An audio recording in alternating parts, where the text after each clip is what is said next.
Cultural Lecture Series 2008. We begin this year's lecture series with two important lectures from two distinguished academics. Today we have a lecture by Professor Delia Aguilar entitled Ironies of Feminism. And on March 12, is it? We're going to have a lecture by Professor Isan Juan on the question of national language. Right?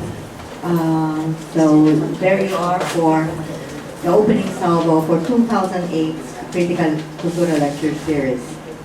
Today's lecture is going to ask a series of important questions on feminism today. As the abstract, you have a copy of the abstract says, the questions include what is feminism like today, almost 40 years after the founding of Makibaga in 1970. How has it evolved to address women's concerns in a globalized 21st century? To what extent is feminist theorizing in the academy linked to this project and therefore independent of theory making in the global north? And so on and so forth. Our guest speaker is Delia Aguilar. Those who are involved in feminism know her very well. She has a long history of engagement with the women's movement in the Philippines and in the United States, and the tensions arising from first world and third world feminist encounters. Her book, Women and Globalization, co-edited with Anne Laksamana, underscores the need to comprehend women's labor as the motor of globalized production. Following the talk is a commentary from an equally important feminist. That's Ida F. Santos. Some also known as Ida. You use this now, huh? Also known as Ida Santos Maranan. Okay, that's new. Is a human rights advocate, writer, researcher, educator, trainer, and feminist. She taught at Women's Studies program of St. Scholastica's College and served as coordinator with Women's Studies non-degree program. She's a pioneer in the women's movement and co-founded several women's groups. Ladies and gentlemen, friends and colleagues, let's listen to the lecture of Professor Delia Aguilar, Ironies of Feminism.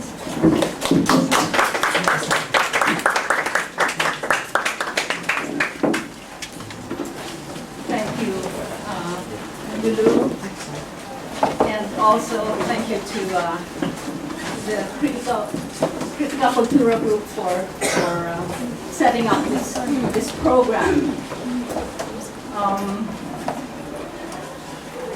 When I learned that Ida Santos was going to be commenting on my talk, I got really, really excited. And that's because Lulu, Ida, and I go a while back, a long way back, almost 30 years. Am I correct? And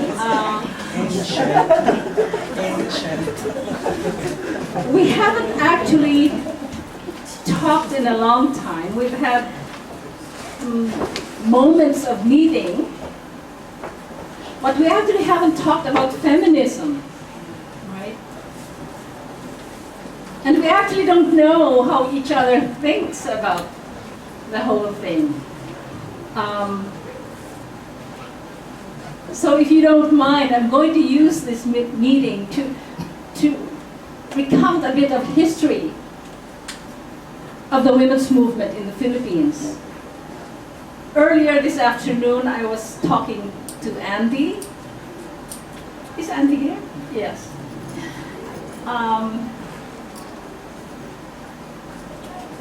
Because I was wondering what you're thinking about, you as a group are thinking about feminism. You've obviously taken a course with Professor Reyes. Am I correct? Are you mostly students of Professor Reyes? Some. No? Some. Some, yes.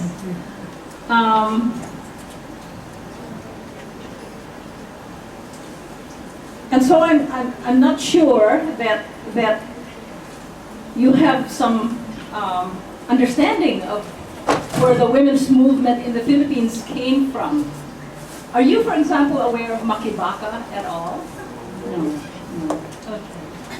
So let me tell you a bit about myself as well, so that you understand where I'm coming from and why I have the ideas that I have. My husband and I were part of a support group in the United States, support for the national liberation struggle in the Philippines during the Marcos period. Just before that, as I'm sure you're aware, the women's movement in the United States, was flourishing, along with other what is called people's movements.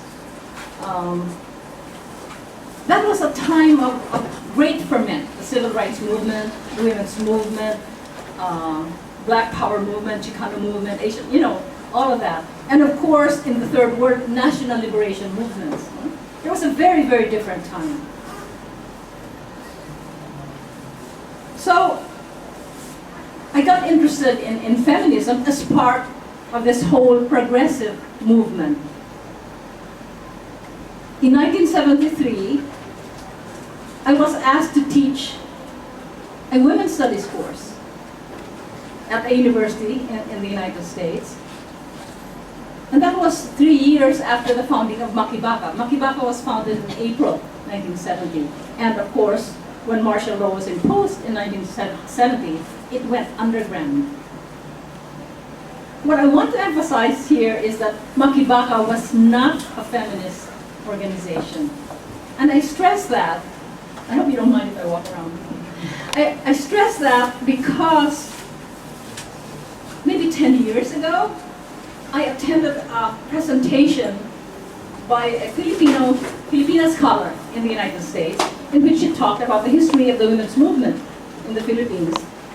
And when I made the comment that Makibaka was not feminist, she vehemently argued with me. She said, yes, it was, of course it was. And I think it's very important, and of course I never really convinced her, what can you do, It's important to realize that it was not. Because if you do not, then you do not understand what women like Ida and Lulu and others had to go through in order to articulate feminism in the revolutionary movement in the 70s. Am I correct? Yeah.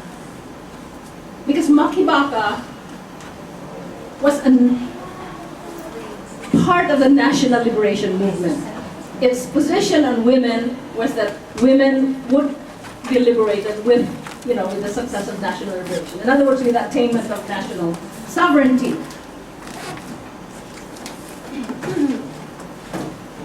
Insofar as it looked at gender relations, it was tangential to the women's role as workers, as peasants, and so on and so forth. In short, Makibaka had what is called a productivist orientation. My interest at the time was to call attention to the social relations of gender. Maybe in part because I was teaching women's studies in the United States, and because that was the focus of the women's movement. On the other hand, I was not happy with the women's movement or with feminism in the United States either, because it was mostly white and middle class and very individual in orientation. So the struggle of feminists in the Philippines was to articulate gender. And I think it was not until the early 80s. When I met Ida and Lulu, of course, it was like